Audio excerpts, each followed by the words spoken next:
This is my third FLI conference. I was here in 2009 with Allison Davis, about whom Michael spoke.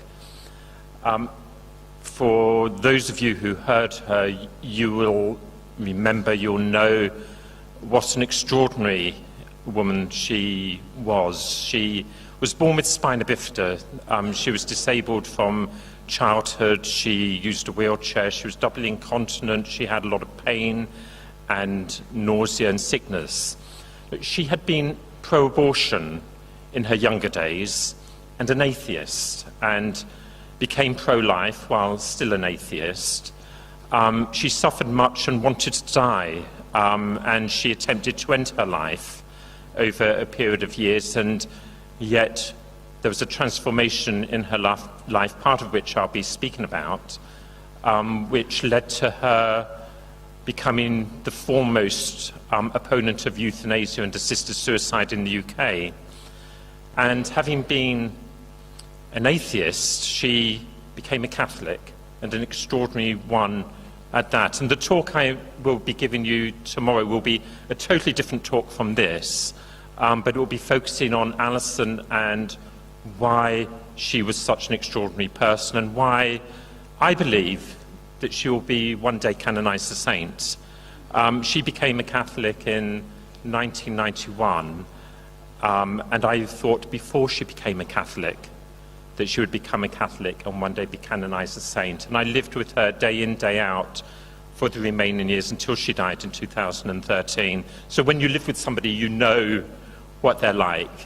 And she was the most extraordinary woman, and I'll be speaking for the first time publicly tomorrow about that. And I think it's important for me to be speaking about that there tomorrow, because I think this is such an important conference, a really lovely group of people. I'm pleased to see Dame Colleen is at the back, somebody for whom I have the most immense admiration. And this talk is about prioritizing the vulnerable. And Colleen knows about that more than anyone, in not only the work that she does with FLI, but in her own life. My life has been shaped totally by my interaction with Allison, and also my understanding of different aspects of the pro-life issues and our arguments and what we should focus on have been very much changed by my interaction with Allison. Although I was absolutely opposed to abortion before I met Ali, the way that she shaped my thinking is what I want to speak with you about today. And in some ways, things are very different now for the pro-life movement from what they were 30 years or so ago when I was first involved. Over the past 30 years, issues like IVF, embryo research, cloning, assisted suicide, and euthanasia have broadened the scope of pro-life concerns. When I was first involved, the main issue, the main focus was abortion, and it seemed to me that all we had to do was convince others about the humanity of the unborn child. There were some questions like, what about in cases of rape or disability? And they were always regarded as the sort of hard questions and a side issue. From Ali, and I'll speak of Allison as Ali. Her close friends knew her as Ali. I always knew her as Ali. And it's funny, in her last days, when she was introduced to, say, nurses from the local hospice who were caring for her, or people coming to the home, she always introduced herself, as she never had before, to people she didn't know well, as Ali. And I'll speak of her as Ali because I'd like you to think of her as Ali, not just as Allison, because there's something, I think, for her, it was an intensely personal way of knowing her. As I say, I think she is in heaven. I think she's a saint. I'm not prejudging what the church will one day perhaps rule on it. But I think to think of her as Ali, and if she is in heaven, as I believe, then or even if she's in purgatory, if people are not convinced she's in heaven, we have communion as Catholics with all those who have gone before us. And I kind of think the personal addressing her, thinking of her, is a way of getting close to her and her thinking, both in what I'm saying today and particularly tomorrow. So, from Ali, I learned that what were regarded as side issues were in fact the central issue at the heart of our concerns. In fact, in the pro-life movement and even within sections of the church, there sometimes seems to be an attitude that it's enough for people to be broadly concerned about the pro-life issues, but that we can't really expect them to fully embrace it, as if fully embracing this is too much, maybe extreme. I think we have to recognise that what is at the heart of our concern is how we reach out to the last and least, the most vulnerable. And in addressing that today, I want to do so with particular reference to a story that comes from the Greek storyteller Aesop, who lived about 500 years before Christ. So Ali herself used this fable of Aesop's as the starting point of an article that she wrote, and it's short enough to tell you fully now. I have some slides, not very many. It's not a brilliant presentation, but for those of you who are unfamiliar with woodcutters and axe, I thought the picture might be a small demonstration of what we're talking about. Anyway, Aesop's story was this. A woodcutter went into the forest and begged of the trees the favour of a handle for his axe. The principal trees at once agreed to so modest a request and unhesitatingly gave him a young ash sapling, out of which he made the handle he desired. No sooner had he made it than he set to work to cut down the noblest trees in the wood. When they saw the use to which he was putting their gift, they cried, "Alas, alas, we are undone, but we are ourselves to blame. The little we gave has cost us all. Had we not sacrificed the rights of the little ash, we might ourselves have stood for ages." Now, I've got a feeling that most, if not all of you, can see the immediate application of this tale to pro-life concerns. Do you know, I'm going to change my glasses. If I have them.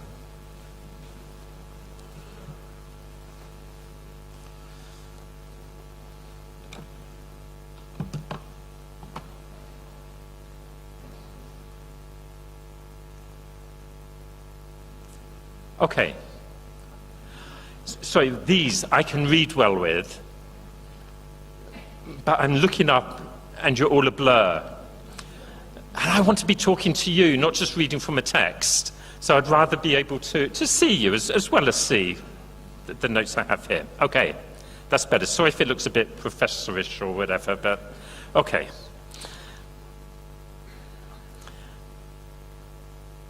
As I was saying, once the handle of the axe is given, if, like the woodcutter, he's given the ash sapling to make the handle of his axe, once he's given it, it leads inevitably to widespread destruction. Okay, so I'm from the UK. I'm naturally more familiar with pro-life events there, and I'll refer to them particularly in this talk because although not everything corresponds exactly with the situation in New Zealand, I think it can be helpful for you to know what is happening in other jurisdictions, and our experiences are entirely relevant to the sorts of things that you're facing here as well. So abortion was liberalised in Great Britain just over 50 years ago as a result of the Abortion Act passed in 1967, and there are in the region of 200,000 or just under 200,000 abortions each year in England, Scotland and Wales in Great Britain. So before 1967, abortion was mostly illegal, but some abortions took place as a result of a court judgment of 1938. There was a London gynaecologist, Dr. Alec Bourne, and he had been on trial for having performed an abortion on a 14-year-old girl who had apparently been gang raped by a group of soldiers. The case came to trial. he was acquitted. And the judge, in summing up, said that if the pregnancy had continued, she would have become a physical and mental wreck. And this became a justification not only for his abortion, the abortion that Dr. Alec Bourne performed, but also a justification for performing subsequent abortions. And there was a famous writer, commentator, maybe some of you have heard of him, Malcolm Muggeridge.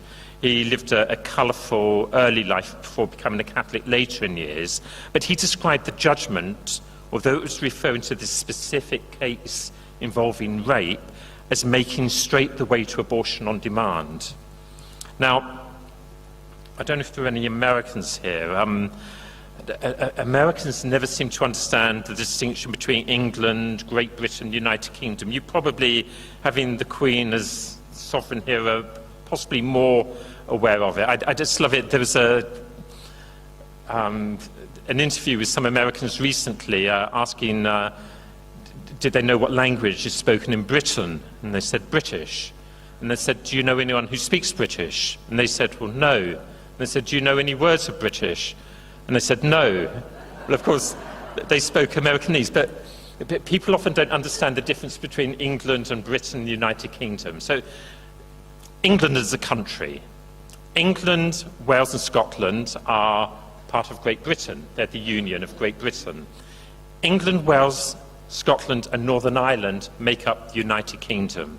The Republic of Ireland is a separate country. So we have the UK Parliament in Westminster. It makes laws generally for the whole of the United Kingdom.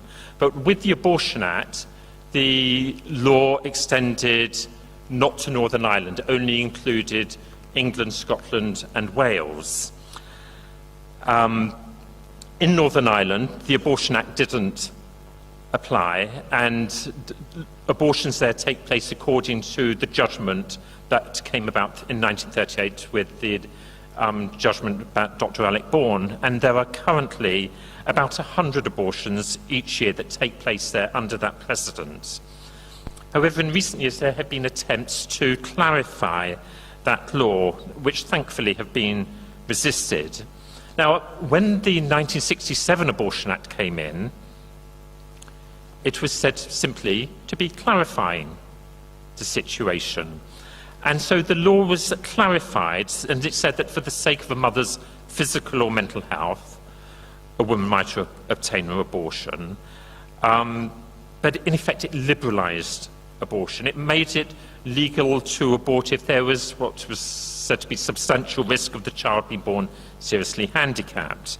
Now, during the previous decade, many thousands of babies were born with disabilities, such as undeveloped limbs, after their mothers had taken the drug thalidomide for sickness during pregnancy. And when they took it, they were unaware of the disabling side effect, but many babies were born disabled. And this was highlighted as a particular reason to justify abortion. And the so-called hard cases, particularly disability and rape, are typically used to liberalise abortion laws. A couple of years ago, there was an outbreak of the Zika virus in Brazil, spread by a particular type of mosquito, which appeared to result in many women being giving birth to children with the condition microcephaly. And this was cited as a reason to allow abortion. There was a push to legalise it there. Currently, in Northern Ireland, there is an attempt to establish by judicial review that it's against the European Convention of Human Rights to prohibit abortion in the case of rape, incest, fatal fetal abnormality or disability, similarly focusing on the hard cases. And at the end of life, a similar strategy has developed with advocates for euthanasia, not promoting what they really want, but trying to make inroads with what they present as much more modest proposals. And the reality is that once we give way on the principle of absolute respect for each and every human life, whether in his or her mother's womb or at any time before natural death, then the right to life of each and every human life is put in jeopardy. And it was borne out by the 1967 Abortion Act, which was passed in October of that year, but didn't come into effect until 6 months later in 1968, in April 1968. And during that 6-month period before it came into effect, one of the leading opponents of the new law, the Member of Parliament and prominent Catholic Norman St John Stevens, actually took some satisfaction in the new law. He said that compared with what had been originally feared, this bill, he said, was greatly improved from its original form, and he described it as well drafted and limited in scope, and yet it resulted close to 200,000 abortions each year. Okay, so what's my point? There are two. One is that some laws, such as the Abortion Act, can be interpreted in such a way that what seems to be restrictive on paper is actually interpreted liberally. You can see to what appears to be limited abortion, but you get extensive abortion. The other point is that even if the law is not interpreted liberally, once you give way on the principle of absolute respect for life, say by allowing abortion after rape or for disability, the very abandonment of that principle paves the way for further disregard for human life. Okay, so I want to turn now to an important distinction between, on the one hand, moral arguments or principles, and on the other hand, practical arguments or points of information. And at times, Ali would be almost tearing her hair out at some of the things that pro-lifers said, because they failed to understand this important distinction. And in failing to understand this distinction, we give the woodcutter a handle for his axe. So of all of the unborn, those who are disabled, and amongst them those who are the most profoundly disabled, are particularly vulnerable. Also particularly vulnerable are children conceived after rape. Ali had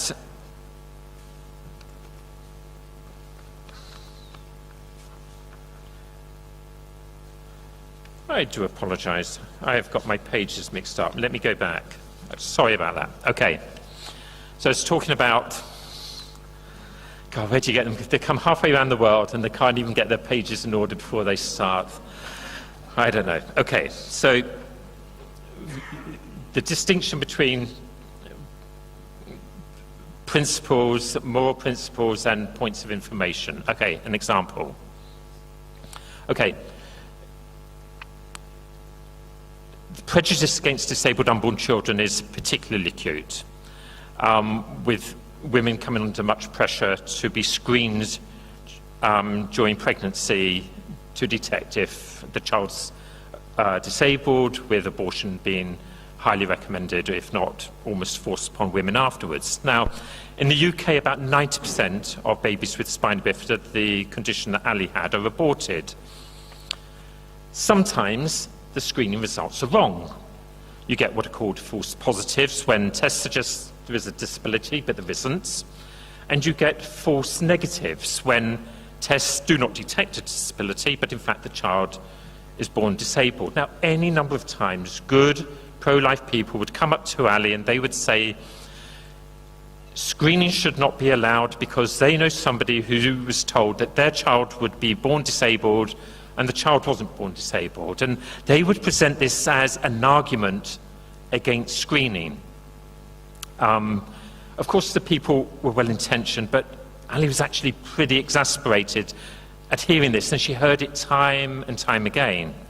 So, of course, while it's true and something to be taken account of, the fact that there can be incorrect screening results is just a point of information. It is not a decisive moral argument against screening. While we can and should point out as a point of information that there are false positives, our objection to screening and abortion is that disabled babies are being discriminated against and killed, and our concern is to defend their right to life. So, similarly, I don't want you to conclude from what I've said already that the problem with the law allowing limited abortions is that it will be liberally interpreted or that it will pave the way for more widespread abortion. Yes, it will happen. You can state it as a point of information, but the reason pro-lifers are opposed to even limited abortion is that we uphold the right to life of each and every unborn child. And there are other things we need to be aware of. For example, we often describe the stages of the unborn child's development, when the heart begins, when nerve cells develop and the unborn child can feel pain, or when the child is viable and can live outside the mother's womb.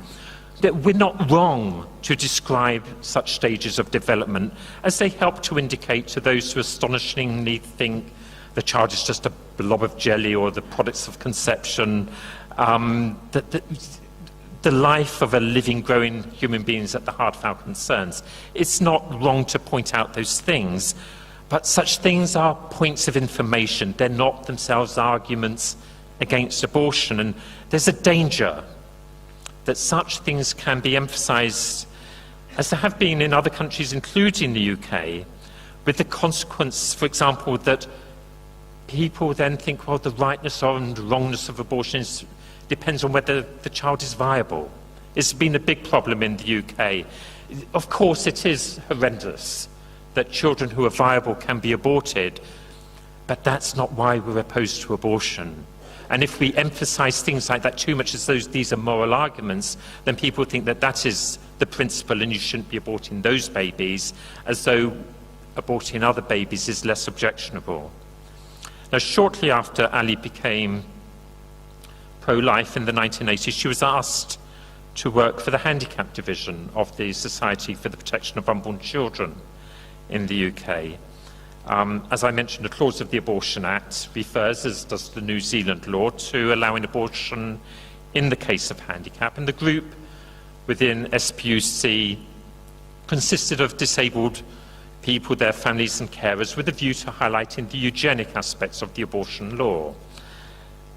Some years ago, the name of the group was changed to what it is now, No Less Human. As Ali's assistant, I got to know many members of No Less Human, many of whom became good friends. And while the unborn generally are vulnerable, with about 1 in 5 pregnancies ending in abortion, those who are disabled are particularly vulnerable to abortion, given the financial investment in techniques and for screening, and the great pressure on women to abort their disabled children. Now, for Ali, each abortion statistic relating to particular categories of people with disabilities wasn't simply a statistic, but it was an acute rejection of the status, dignity, and value of individuals that she knew personally, such as Maria, who was born with Down syndrome, Rachel, who was born with hydrancephaly, who was totally dependent upon her mother, and who appeared not to communicate, though her mother said she communicated with her smile. She could do nothing else, but her mother said she communicated and had the same dignity and infinite value as anyone else, just by her presence. Or little Lucy, who was born with anencephaly and lived for just 1 day. Ali had a profound sense of the infinite value of each and every human being. And if we properly understand what it is to say that each human being has an infinite value, a value which we truly possess as sons and daughters of God, then we will know that a law that allows the killing of even one profoundly disabled unborn child is as wicked, unjust, and unacceptable as a law that allows the killing of countless millions. It's an awesome thought to understand, to recognize what's meant when we talk about the infinite value of a human being. Now, while disabled unborn children and the most profoundly disabled are particularly vulnerable, Alice was also concerned about those children conceived after rape. She had a particularly personal reason for defending the status and dignities of these babies too, which I won't go into now. But the readiness with which some people are sometimes all too ready to compromise the pro-life position by making an exception after abortion for rape was like a knife to her heart. She was really dismayed at one point when she heard how a leader in the UK pro-life movement on an overseas lecture tour dealt with the question of, well, what about abortion for rape? And this leader absolutely failed to defend their right to life. And she said somewhat dismissively, if abortion were only illegal for rape of the mother, for rape or for the life of the mother, I wouldn't be here now. I'd be at home in England with my husband. It was as if, look, this is a side issue. It's not the real issue. What is the issue for her was abortion on demand, the abortions which were, as she thought, less easily accepted. And of course, pro-lifers are sometimes asked about rape as, in such a way that the question doesn't really care about the answers. Sometimes it's just thrown at us as if, well, you've got no answer for that, and the people don't really want the answer. But we have to know, and we have to be prepared and able to give the answer which is truthful and genuinely compassionate. Because we can say neither that abortion after rape is acceptable, because it isn't, or that the problem with allowing abortion in the situation is that it will pave the way for more liberal abortion. Yes, it will, but that's not the problem with allowing abortion in this situation. Our objection and concern is that the child's an innocent victim, an infinitely valuable human being, and shouldn't be punished with the ultimate penalty for the crimes of his or her father. And the mother too deserves our compassion and truthfulness, and it isn't compassionate or truthful to turn a blind eye to or collude in or let alone encourage a mother's rejection of her child. Moreover, what are we saying about the status and dignity of those alive today who know that they were conceived through rape, if we fail to uphold without compromise their equal right to life? Valerie Gatto was Miss Pennsylvania in the United States in 2014. She was conceived and raped when her mother was 19, and at a young age her mother explained to her, something bad happened to me, a very bad man hurt me, but God gave me you. Valerie was a gift, and she herself says, I believe God put me here for a reason, to inspire people, to encourage them, to give them hope that everything is possible and you can't let your circumstances define your life. Amen to that. Yes, as a practical argument, as a point of information, it's true that allowing abortion after rape undermines the grounds for opposing other abortions, but that's not why we are opposed to abortion after rape. Our opposition, our moral argument, our principle is that abortion following rape, just as in any other instance, takes the life of an infinitely valuable human being who has a right to life and causes serious damage to the well-being of his or her mother. And we owe it to those conceived following rape, like Valerie Gatto, as well as to their mothers, to be uncompromising about their right to life, as we would be for any other baby. We cannot give the woodcutter the handle for his axe.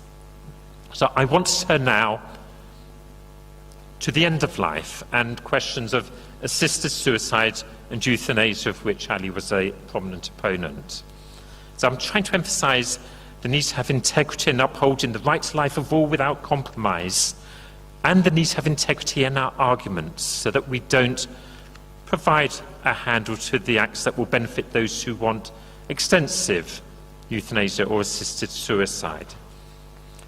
Okay, so what might be a handle of the acts here? There can be different ones, but a notable handle has already been given to euthanasia supporters in the UK as a result of judgments made in the highest court in the land in 1993, which determined that the life of a young man, Tony Bland, could be ended. Now, in 1989, there was a terrible disaster at the Hillsborough football stadium in Sheffield, a city in the north of England. There was a crush on the terraces. I don't know if it was spoken about over here. It was. People are nodding that it resulted in 95 deaths and many other injuries. And Among those injured was a young man, Tony Bland, who at the time was 18, and as a result of his injuries, he was subsequently diagnosed as being in what's called persistent vegetative state. Now, Ali always used the term persistent non-responsive state because she refused to use a description that suggests somebody's a vegetable. Anyway, in spite of being described as a human vegetable by newspapers like the Sunday Times, which should know better, Tony Bland was definitely a human being who happened to be brain damaged and unable to communicate. That's Tony Bland, as the Sunday Times sort of... No, I mean, I've never seen anyone that looks remotely like a cabbage or a turnip or a broccoli, but for some reason they like to throw out the term vegetable. But as you can see, Tony Bland was a living human being with the same rights and status as the rest of us. And obviously vegetable terminology, just as blob of jelly, fetus, is used to obfuscate what we talked about with protection for the unborn. They use other terms then to obfuscate how the rights of people towards the end of life should be understood. And in fact, Tony Bland could have been fed in the usual way, but as is often the case, a system of tube feeding was set up to make it easier to care for him. A couple of years after the accident at Hillsborough, his doctors and parents decided there was no further point to his life, and they went to the High Court and in due course to the House of Lords, where they obtained a judgment that his food and fluids could be removed. Now, Tony Bland could have lived for a further 30 years. He was not dying. His food and fluids were removed, and after 9 days without any food or hydration, he died, as any of us would if we were treated so inhumanely. He died in March 1993. Now, Tony Bland was the first adult victim of legally approved euthanasia in the UK, and the judgment about him has resulted in other profoundly disabled patients also being killed, and they are still being killed. Now, of course, the judges didn't describe it as euthanasia. Officially, we do not have euthanasia in the UK. But the killing of someone like Tony Bland is euthanasia. There is active euthanasia, where you may kill someone with a lethal injection. But if anyone deprived any of us of food and water, we would die, and whoever did it would be convicted of murder. And yet by removing food and fluids, because they say it's in a medical situation, they get away with it with impunity. But it is euthanasia, even though it isn't described as such. And just as we use terms like vegetable to dehumanize the people who were killed, similarly, the way that these cases are justified are absolutely ridiculous. So Sir Stephen Brown, who was the High Court judge who initially ruled on the case, said Tony Bland could be starved to death because he was essentially already dead. Well, no, he wasn't. If he was dead, you wouldn't need to withdraw his food and fluids. His food and fluids do nothing for dead people. You can pump food and fluids into dead people, it ain't going to do anything. The whole point was that he was alive and could have lived for another 30 years. So rather presumptuously, Sir Stephen Brown, the same chap, pontificated at the time that Tony Bland's spirit has left him, and all that remains is the shell of his body. Now, Ali always wondered whether he had a spiritometer, or, what sort of device do these High Court judges have that they can make the fantastical judgment that someone's spirit's left them? I don't know, I've never had an answer to that. With the picture of Tony Bland, I think it's also a really misleading picture, because the way it's presented in the media is this is so compassionate. And so you have his mother kissing him on his forehead. Well, if he was dead, she wouldn't be treating him like that in the first place. But also,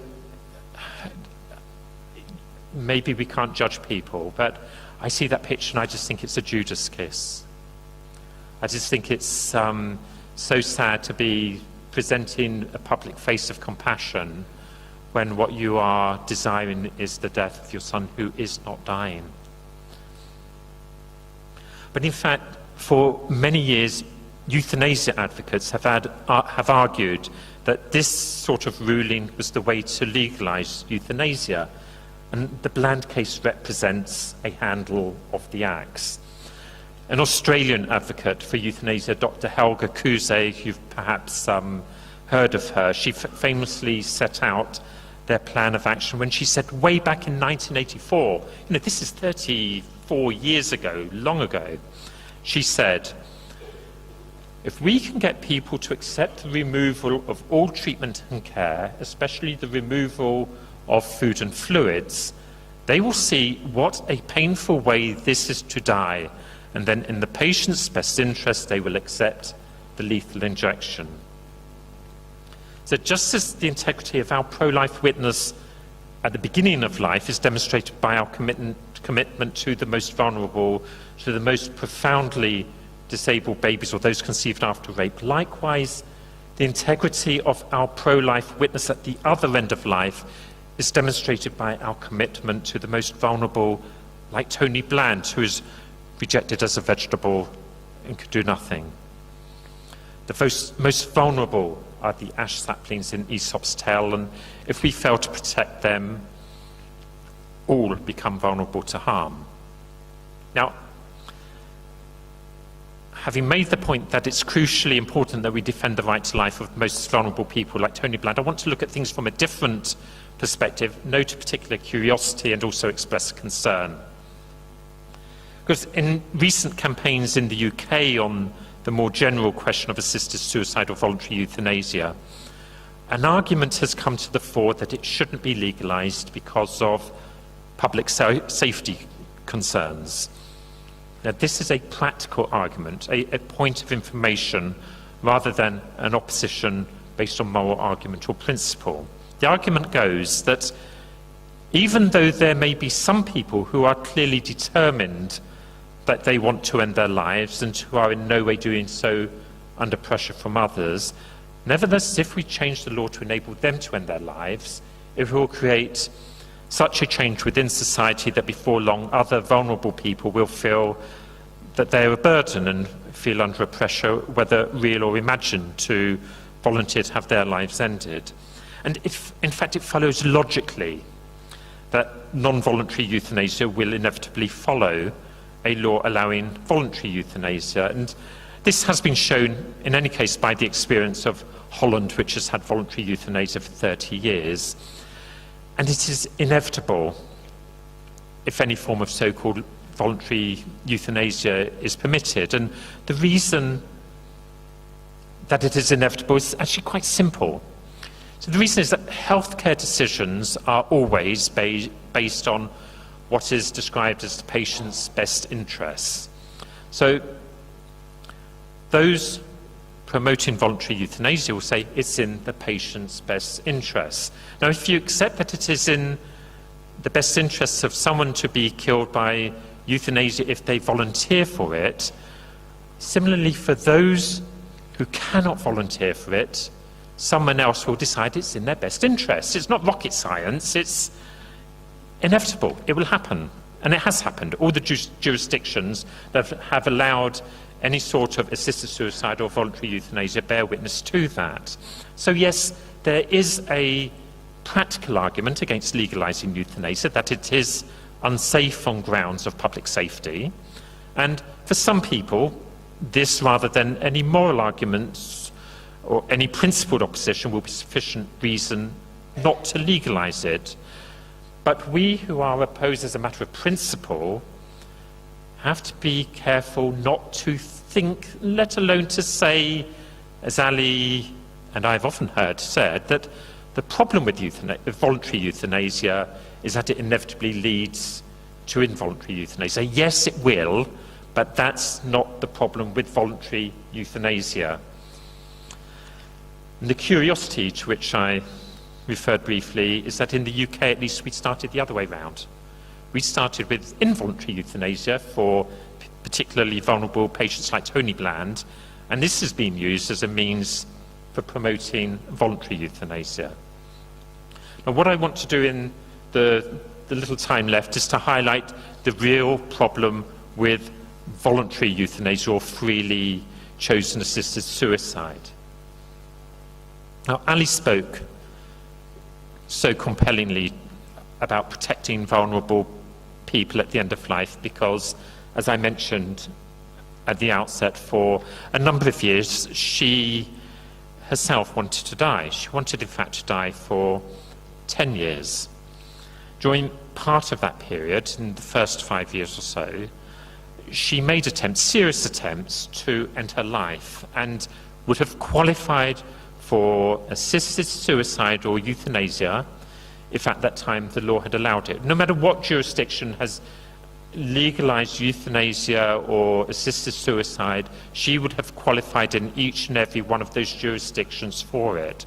And thankfully the law did not allow it for her, and she was later glad that the law had not allowed her to be killed. And she had a range of disabling conditions. She had spina bifida and osteoporosis, emphysema, arthritis. In spite of morphine, she was on a daily basis for many years in severe pain and had almost constant nausea. And doctors in the 1980s, when she attempted to end her life, didn't think she had long to live. I originally went to Ali's home in the south of England in the summer, which for us is July, of 1989, to spend 2 weeks with her, and I stayed on, not expecting her to live beyond the end of that year. It was not thought she had long to live, and yet she died 24 years later in December 2013. So the most recent attempt in the UK to change the law sought to legalise assisted suicide, which they euphemistically call assisted dying. Hospice doctors assist people to die. When Ali eventually did die, I assisted her to die. And we assist people to die by assisting them to live until they die. That is assisted dying. Again, the other is a euphemism instead of assisted suicide. And the law that allowed the euphemistically called assisted dying was for those with a life expectancy of 6 months. And obviously in the case of Ali, the doctors got it very wrong. So in the UK, there have been several high-profile cases of disabled people, normally those who have become disabled later in life. They've been able-bodied, become disabled maybe with conditions like motor neuron disease, and have often adjusted badly to their disability, and they have been publicly advocating their so-called right to die. And the media always treats them very sympathetically, as I'm sure you are very well aware of through your own experiences here. Most of those high-profile campaigners, however, and, look carefully when you see these campaigners, especially the disabled ones later in life advocating for it, most of them do not, at that particular moment in time that they are appealing for the right to die, actually want to die there and then. They want the possibility, perhaps, of having it at a later stage. Some do, a few do, most don't. They say they want to have the opportunity to end their lives if at a later period they cannot take any more and want to die. Ali did in fact want to die there and then for a period of 10 years. She's, if anything, the most credible witness of someone who wanted to die. And so what she says in subsequently opposing the so-called right to die is even more compelling. So for the first 5 or so of those years, she made attempts, fortunately unsuccessful, to end her life. From about 1990, she no longer tried to end her life, but nevertheless, she wanted to die. And then, totally unexpectedly, everything changed in 1995. And she said to me one night, I think I want to live. And she said it was the first time in 10 years that she had even thought that. So, what happened? Well, she wasn't miraculously cured. Her pain and sickness and disability did not suddenly disappear. She expressed her will to live while we were in India, the night after leaving a small project for disabled children. Many of them had been crawling in the dust. They, as we discovered, were able to benefit from surgery if funds were available. Through the project they were going to, they were able to go to school. And they gathered around Ali and they called her mummy. They warmed her heart with love and hope. And she realized that she could do so much for them and so much for other disabled children. And she wanted to. And it gave her a meaning to live. She set up a charity to support the children, subsequently visited them nearly every year. She learnt their language, Telugu, so that she could speak directly with them, and she loved them as deeply as any mother loved her own children. Now, Ali's health, her pain, sickness, disability did not change, did not improve. In fact, those things got worse, but she had a reason to live. Now, about 25 to 30 people from the UK currently go to Switzerland each year to end their lives. It's the only country which, to its shame, allows non-residents as well as residents to be killed under their assisted suicide laws. Now, it's of course a tragedy for even one person to choose to do this, but the number of people really determined to do this is actually very small when you consider that there are about 500,000 deaths each year in the UK. Now, media reports are generally very sympathetic towards disabled or ill people who end their lives or who want to take their lives, as though this course of action is entirely understandable in those circumstances. The reality, however, is that for each high-profile case involving someone with a terminal illness or a chronic disability who's wanting to die, there are hundreds or thousands of other people with similar illnesses or disabilities who are not wanting to die. Merely to have a terminal illness or a chronic disability does not mean that associated with it there is a natural desire to end one's life. Now, I've heard from several people while I've been in New Zealand. In fact, I was speaking with somebody on the plane over here who, without me even saying that I was coming to this conference and what I was speaking about, happened to mention concern about suicides, especially among young people in New Zealand. In the UK, statistics indicate that there are 6,000 to 7,000 or so suicides each year, and there are other failed attempts. The vast majority do not, in fact, involve people who are ill, terminally or otherwise, or disabled, but are for a range of issues: loss of a job, the breakdown in a relationship, debt, see no further point in living, etc., etc. There's any number of reasons. And as a society, we invest a lot of time and effort, quite rightly, to try to prevent those deaths. So even though individuals think their lives have no purpose or value, we encourage them and we do not facilitate their deaths.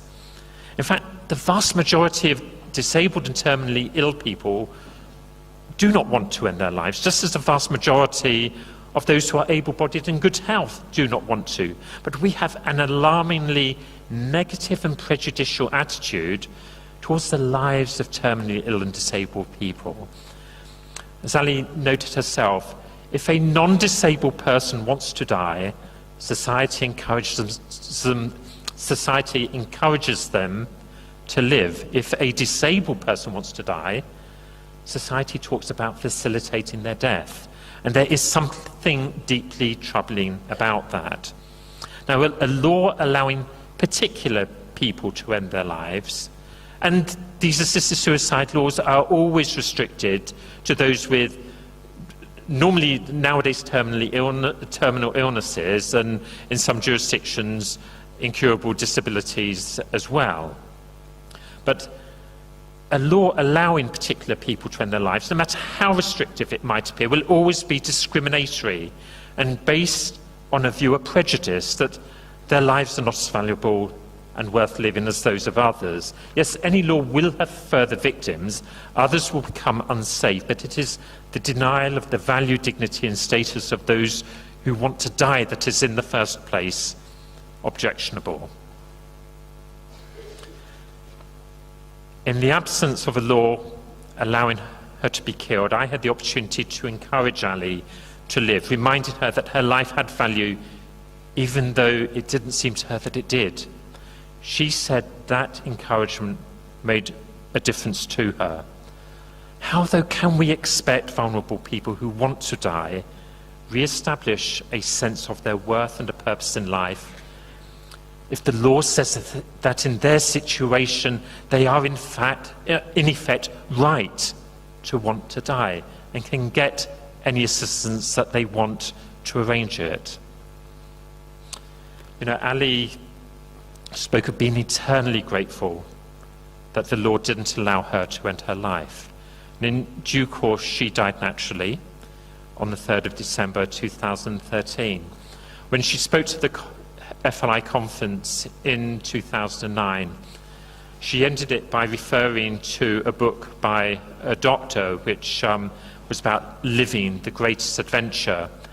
And she spoke how wonderful it would be to have a book dying the greatest adventure. And she spoke of the great adventure that lay ahead for her dying. And I can honestly tell you that her last weeks, days, hours, minutes were an adventure. They were an extraordinary period that were precious to her and precious to me. They were a period of absolute grace.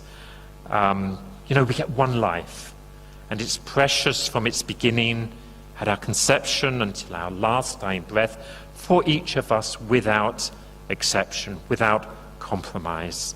Now, Ali emphasized the infinite value of each human being. The deliberate killing of just one human being is as tragic and as unjust, as much to be mourned, as much to be condemned as the killing of millions.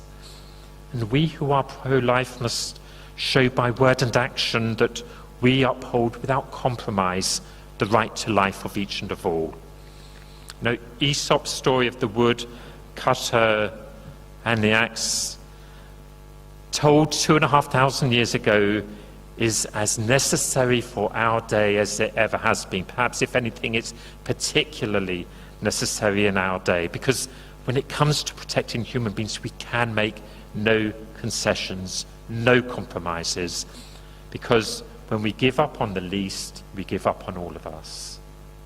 Thank you very much.